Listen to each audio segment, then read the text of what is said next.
When I was first told about Kloof Harvest Church, I wasn't really excited to come. I thought church was boring. I had grown up knowing that church was boring. There were a lot of old people, old songs, and it was really slow. You kind of just sway to the music. So I didn't look forward to going to church at all. Then my friends kept nagging me and telling me to come to church, and eventually in 2013 I came to the first con, and I loved it because it was a man who had been to jail and he had been in trouble with the law, and he wasn't perfect, and he went to church and he spoke about how God changed his life. I came to youth every Friday, and the church leaders welcomed me with open arms, and they were all friendly, made new friends from other schools. So we had Saturday nights where we played music together. I eventually started coming to church on Sunday nights, and I just loved worshiping. It's all my friends would talk about during the week. It's all I would talk about to my family, and then eventually I brought my sister to church. So after a couple of months of my sister nagging me to come to youth, I decided to come and join to see what it was like. I've never been the person to want to come to youth or to worship or anything. I didn't really feel like I would fit in because people were so different, and I thought they would judge me for who I was. But then the leaders started being welcoming, like the leaders were very welcoming to me. They were, they don't really, like I thought people would judge you for who you were, but they don't actually, they just want to help you all the time. For worshiping, I was very shy, so I didn't really know what to do, and I just stood in the corner and literally just sang like quietly, not like loudly, and danced like everyone else does. So every Friday, Sean and I used to come and we used to just worship Jesus and go home and just keep singing the songs over and over.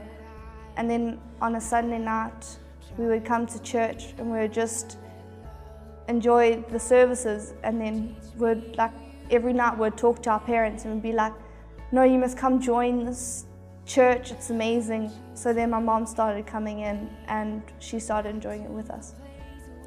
Okay, my girls started coming to Harvest, and we could see a huge difference in them with their bubbliness, the excitement about church, the singing, just their general faith and spirituality. And on the other side was also a bit of inquisitiveness from my mom as to what was actually bringing the girls here. And after dropping them and fetching them many a night, I thought one night let's just try and see what goes on here. And I walked in there the first time and knew exactly what they felt and why they kept coming back. It's the vibe, it's the spiritual welcome. You just feel amazing in this place. And we thought we'd love to bring Dad along as well. And unfortunately, Dad wasn't too keen to join us in the beginning, but we prayed and prayed and had many almost tears in church while we arrived on our own and knew Dad was at home on his own. But after lots of prayers and coaxing, Dad's now joined us, and we will not look back.